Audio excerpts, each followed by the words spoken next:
Hello and welcome back to our Sisyphus talk here on the Culture Cave. I'm here with Emmett. Say hi to the people, Emmett. Hi, everybody.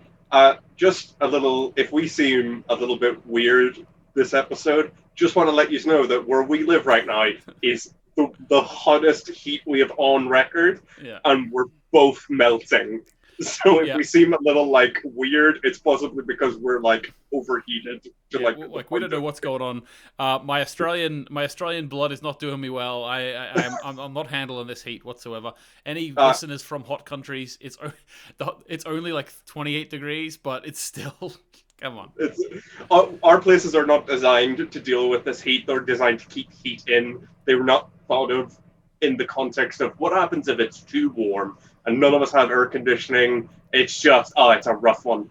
It's Yeah, a yeah. rough one, boys and girls. It's Yeah, like imagine if like it's like a 30-degree day in your country, but you're not allowed to have air conditioning and you have to like stand out in the heat all day. That's basically what we live in. yeah, it's not good. And I'm a purebred Irishman in the sense of like if it hits over 20 degrees, I melt like a snowman. Yeah. It's bad, you know. Yeah. We're doing well So, there. We'll doing okay. We'll get through it yet. Back to our normal moderate climate. But yeah. first of all, of course, we are going to start with some Salamander Man chat. Today, Emmett, we have got in episode 15 of Sisyphus some Salamander Man backstory, it seems. So correct me if I'm wrong. It seems as if they're implying that Salamander Man was just a henchman of Sigma. Yes, and that the whole situation of him setting up to assassinate Hante Sul was in fact part of the plan. The failure of Mm-hmm. assassinating Hante Sul was part of the plan to ensure that Sohei and Hante Sul got together Yeah. because it was key to Sigma's plan because he needed to get someone that Hante Sul would be willing to almost destroy the world to try and protect. And like he basically states that like all the action movie tropes of like a the lead and the romantic interest of like the romance born of worry and like action Mm-hmm. was all part of this plan to set up Ponte Sul into this situation where he will be unable to sacrifice Sohei. So it's kind of like a sort of a fun sort of like deconstruction of that like trope where it's like love is very powerful, but it can also be used to manipulate you very easily. Yeah, it's And like the opposite of the end of Interstellar. Interstellar's like yeah, love is the answer, whereas this is like love will kill you. Love will yeah, actually allow me to manipulate you. it is. I'm sure that love is going to play a part into the resolution for the series, but it does unintentionally send a weird message of love no one. Yeah, be yeah. willing to be willing to sacrifice anyone you care for the sake of the planet. But yes, we got to see our boy, our Salamander Man. He came back, and we got some retroactive continuity on him, where it was like we got to see that he and Sigma shared a meaningful look, so that he knew that this is the point on when to shoot. And listen, if Oh, that's all we get from old Mr. Salamander Man, that's all we need. But I still am holding out hope that Hante Sul is Salamander Man. You heard it here first, folks. That is what's going to happen in the next episode. 100%. again, I'm just so happy that our favorite character got to come back at least one last time. A little farewell wave to us. Our It was favorite very character. nice. I love it. Now, there's big questions in this episode because the head of the bureau, the control bureau, whatever you want to call him, basically said that he makes notes for the next Sigma that comes along. Now, so they are still putting in little hints that there is actually slight differences each loop, which Yeah. doesn't make any sense, in terms of science or in terms of reality. But in terms of a time travel show, okay, I'm willing to go with it. But part of me thinks if things are changing, and maybe it's just that small things are changing, which could lead to a potential big change. Maybe they're laying the groundwork for things to be able to change, so that our characters will change something big. I'm open to that. Having said that, they keep showing things that we assume, or you're meant to assume as the audience, are things that are changing, and they keep showing us that they were supposed to happen. Like obviously the shooting, then even this episode, like they at the end of this, they're in a church. Obviously that's where Hante Sul and Hay are gonna get the picture where they get married. Like everything seems to be laying up exactly how it's supposed to go. And then if things change, okay, maybe there's been some groundwork laid for that. But what do you think, Emma? So it feels like they're because with a lot of like time travel or like time based stories, there seems to be like a variety of different rules that you can sort of go with. With some films, it's like you can't change anything regardless, and other Yeah. ones you can. You can change the past, and but it creates an alternate timeline and stuff. This seems to be like going with the idea that like at the moment you can't change like big events. Like there seems to be like a to use a Doctor Who reference, fixed points in the timeline that have to happen, but like little minutia in between can seem to change, depending as long as it doesn't affect things too much. I think that like they're trying to set it up where like they'll bump up little changes enough to like again to use the Sisyphus thing to change the course of the boulder a bit Yeah, and yeah, like yeah. make it so that we go down a different timeline. But yeah, it seems to be that like at least to begin with. It's only like minor changes that have been able to come through. Though we do get sort of a bigger change at the end where our police, someone decides, we'll get to it in a second, but someone decides to not kill someone when they were supposed to kill somebody, and that could have effects, you know? So it's like, Hmm. it's interesting on that front, but I like how they've addressed how, you know, if it is just one Sigma every time, how that Sigma knows what's supposed to happen. It's like, oh, like the guy took notes from the previous timeline and hands it to the new Sigma later on, so that he's able to sort of like follow events to roughly what happened the previous time. Or like I'm wondering then if like Sigma has a way of passing notes from all the previous timelines, or if it's just the last one that was done. See, Because I, like th- that, that I think personally that he's passing the note to Sigma, but he yeah, doesn't tell the control bureau. The control bureau keeps the old notes. So like Sigma has always known what was going to happen, but the control bureau hasn't. So I think that yeah, it could potentially still be the same and nothing has changed. Also, that guy died on that same day. It doesn't mean that he was shot. mm. Maybe that was doctored to say he was. I don't know. Maybe isn't this the day that the rockets hit, or is that the next day? I'm not sure. It's like in a couple of hours. The rockets. Me and my partner were watching it, and I was like, "Is he going to pick up our friend's gun and shoot himself in the head?" Because like the actual thing says like Mm-hmm. gunshot, and then the other guy is suspected. So if he used the other guy's gun to kill himself, like obviously then Yeah, he yeah, would be. They could easily write him down as the suspect for it. Can we also just say that like I always forget our police guy's name, the good guy that like has a tragic backstory with his mom. I always forget his name, yeah. but like how Police cool it guy. is. Yeah, he just shoots the gun out of the control bureau guy's hand when he Mm-hmm. tries to shoot himself, and it's just like that is like such silly action movie stuff. But they have established that he's like a great marksman, and it's just a very cool moment where he just like shoots the gun out of his hand. It's like, yeah, that was fun. You know, that Yeah, was a I lot thought of that was fun. quite cool too. It Yeah, does make me think like, yeah, you're right. That could be a big change, and that could lead yeah, the way. That could be the big domino, maybe, which leads the way. Because we also found out that the nuclear bomb actually was sent from the future. So the instigating bomb, which led to this war, which sent a load of extra bombs, came from the future. So it was Sigma who killed all these people. yeah. And we got like a bit more like backstory, and basically we got confirmed what we like already thought of last episode. That the weird standoff with Hante Sul and Sohei like is the start of darkness, or like the completion of the start of darkness for Sigma, Hmm. where like you know he gets shot and he tries to go to the police station, but because he already has a bit of a record and like he has mental health issues, nobody believes him and treats him like a bad guy after Yeah. he's been shot. And like it sort of helps to like it helps to like you know sort of break him on like a new level where like he becomes like a complete like you know misanthrope where he just hates everyone.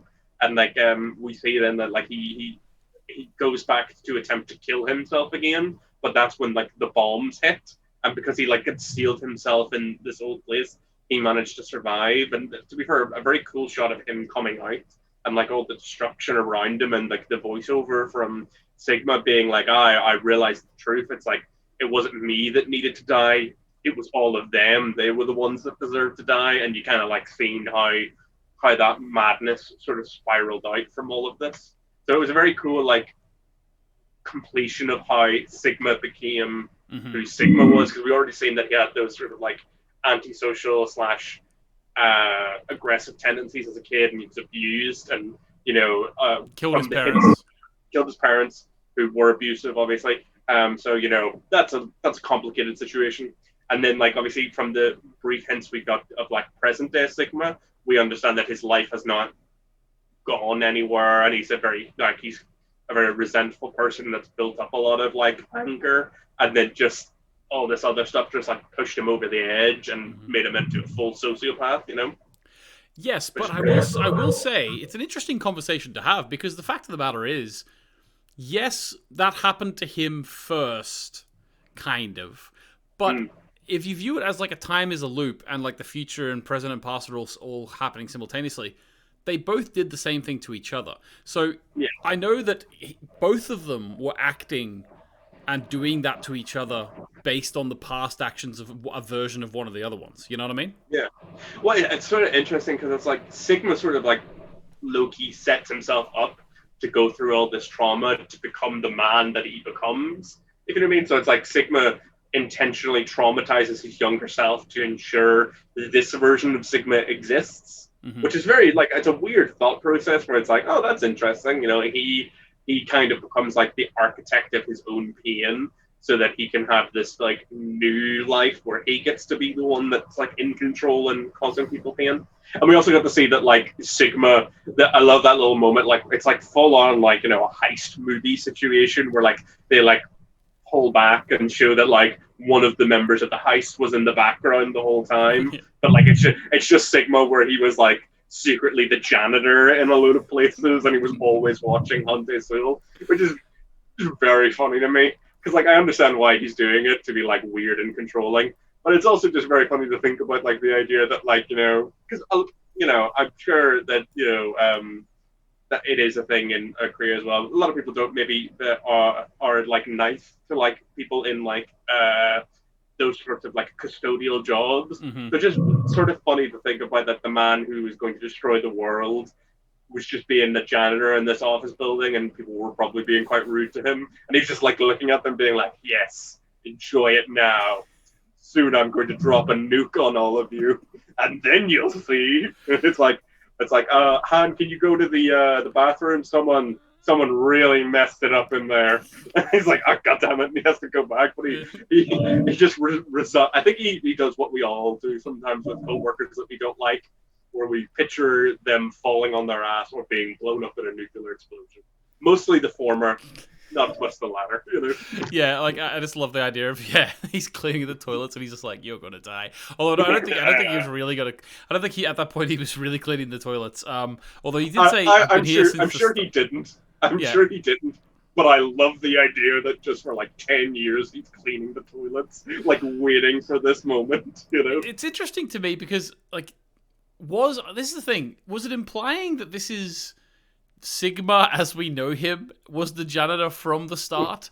Or is this implying that Sigma, before he was Sigma, like when he was still this like bearded Sigma, was he the one that was working there from the start? Like, who was working as the janitor? Like, he said he's been there from the very beginning, but we also know that he funded Hante Sul from the very beginning. So we already knew he was there from the beginning. Why does he also have to be the janitor? I think this was implying that he worked as the janitor before he went back in time the first time.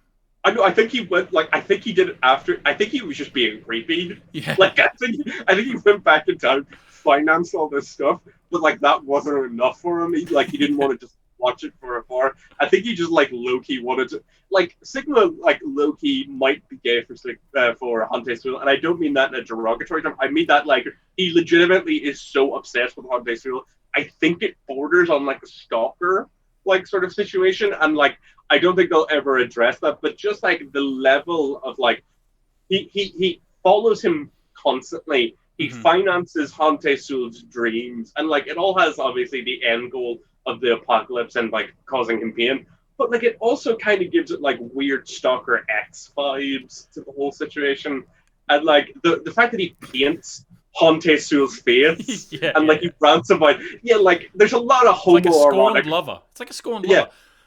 there's a lot of homoerotic undertones to the Hante Sul Sigma No, relationship. there's not, Emmett. You're forgetting. It's going to end. Episode 16 is going to end. The last line is going to be from Sigma, no homo. So it's going to be okay. And then it's fine. Then it's fine. As long as you say no homo, it's fine. But I know that, to be honest with you, I think it would be a great, and I would be all for a great end where, like, the way that the timeline changes it, that like Sigma and Hante Sul bury the hatchet. They both realize that they've loved each other for a long time, and they just walk off into the sunset together. That would be a great ending to the show. It would be very daring for the Korean drama. I would respect it, and I would. All I'm saying is I shipped Sohei and Jason for a long time, and if Sigma and Hante Sul were to get together, that would free up Sohei to get with Jason, and that's that just works out very neatly for me. And in talking of Jason, obviously, I'm just going to call him Jason. Jason. Yeah. Talking of Jason, he actually met his demise in this episode. But before we get to that, I wanted to actually mention we have a moment where Hayes' father says, before she gets in the uploader, to just don't find Hante Sul, go off, live a happy life somewhere, do that. We see in this episode that Jae-sun gives her that option. Really, really concrete. Says, we're going to get on a plane, 3 hours, we're going to get on a plane and we're going to go. And she had the option to fulfill her father's dreams there. She decided again not to do so. Yeah. Well, I think, Sohei is a believer in the sense that she wants to believe that, like, because, like, we see a lot of characters that are motivated sort of selfishly, and she's one of the more selfless characters in the sense of, like, yeah, she wants to meet Hante Sul because she understands that she will fall in love with him, but at the same time, she also wants to, like, she wants to fix the timeline, because she's suffered, and I think she understands that a lot of people have suffered because of this. So I think not only just wanting to save Hante Sul, but also wanting to save the world, which is why she ignored what her dad said and ignored, the option that Sun gave her that, like, she could leave, because it's like, no, I have she is a woman on a mission, and she's not giving up for anything. Yeah, makes sense. And then Jason gets shot. He throws himself in front of the bullet. Good on you, mate. He does a good job. He saves her, but unfortunately, it looked like a dead-on kidney shot to me, Emmett. It looked like kidneys were taken out. He had a few minutes to chat to her, but then he was gone. Yeah, perfect way to get shot. Like, he's on a highway, so no time to get medical attention. Perfect little time to have a couple of parting words after she, beats up our. And we learned finally what our policeman from the future, what his horrible crime was, that he was going to, like, reiterate to Sohei. And yeah, it was very, very tragic. I really should have seen it coming, but I guess I just didn't want to see the fact that he was going to die coming, because I just liked him a lot, and I just wanted him to be happy. And, like, I suppose I really should have seen it coming when he was like, I've transferred all the money to you, Mum, when he, like, because Sohei gets out of the car, and, like, he still has the option to leave, but because he's in love with her and he wants to help her, he, turns around, and that ends up causing his demise in place of her. It's a real tragically scene.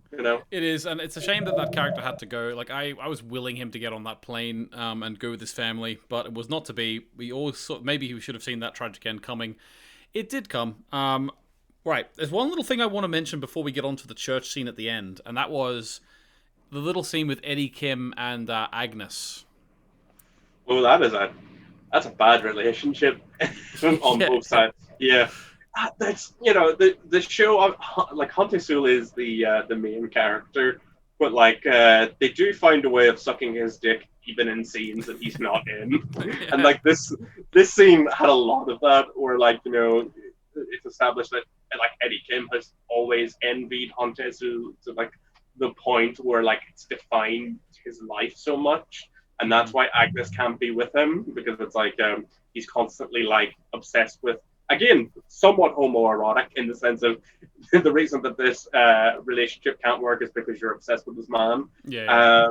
And it's very tragic. Kim, again, he gets manipulated. He's flawed, but he's one of the better people in, like, the antagonistic side of things, because he spends so much of the season in the dark, and then, like, he seems to be so in over his head like the entire time. Like he's being manipulated by everyone, and it's just really rough for him, you know. Yeah, like he's unfortunate that there's an alpha male in Hante Sul about. But unfortunately for Hante Sul, there's a Sigma male about as well. Oh god, I should have seen that one coming. You had good setup there. Yeah, I got it right. Okay, golf clap for you there, little. Thank you.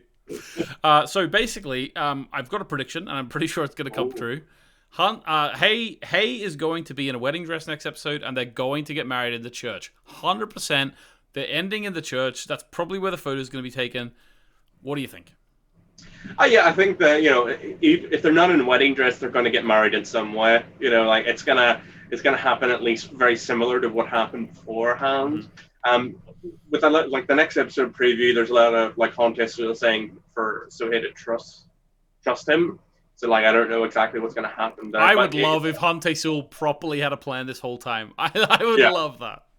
Like he makes some more bottle rockets and somehow escapes. Yeah. Like again, I think I'm still leaning towards my idea of like them not being able to salvage this timeline, but like setting up for the next timeline so that the thing. I don't know if they would go with that sort of tragic of an ending, but we'll see. All I know is like they're quite stuck in that church at the moment, and Sigma did reveal that like pretty much everything had gone according to plan for him. So it's hard to say. Again, one thing again, I mentioned this last episode, and I feel like bears repeating. Hante Sul really needs to stop telling people, that he has a plan. Like he needs to stop telling Sigma that he knows what he's doing and this is all going. You're just setting yourself up for failure, my friend. Like that's you're setting yourself up to like get like caught out on something. Sometimes you just got to keep something in your back pocket or your front pocket or something like that. Just pretend like you're completely off guard, and maybe that's what he's doing right now. Yeah. But he does it in such a weird way where he brags up front. And I'm like, I feel like you're setting yourself up to like get tripped up a little bit, Well, he's Hante Sul. He's hardly ever failed in his life. I'm looking forward to next week when Hante Sul sits down Sigma or Hay and just talks for 20 minutes about everything that he's been doing the last 15 episodes. Yeah. I can't wait to hear. It's like like the bunker that he made and none of us knew he was doing it. He's gonna do the same thing, but it's gonna be fix the whole show. That's what I think is gonna happen. Yeah, episode 16 is just him explaining what he was doing the last 15 episodes. That'll be the whole episode, and we won't even get like a proper conclusion. It'll just be like, and then he fixed it. Like it's like you just sort of get implied that he manages to fix it from like what he was doing previously. Exactly. So, I'm looking forward to it, Emmett. I can't wait. Any last thoughts before we go? Oh, good.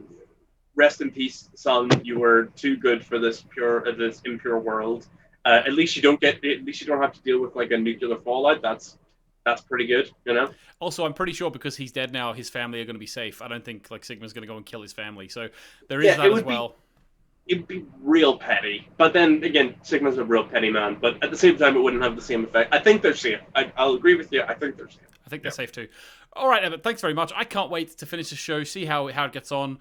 Tune into the channel for all the stuff that Emmett and I are going to do in the future. We've got some news stuff coming up, I'm sure. Make sure, if there's anything that you would want us to watch or anything like that, pop it into the comments. We're open to a whole lot of stuff. We might even do some videos we've talked about in the past where Emmett takes me through certain aspects of comic books, which I have no idea about, and he knows some stuff about. We've sort of hinted at that before.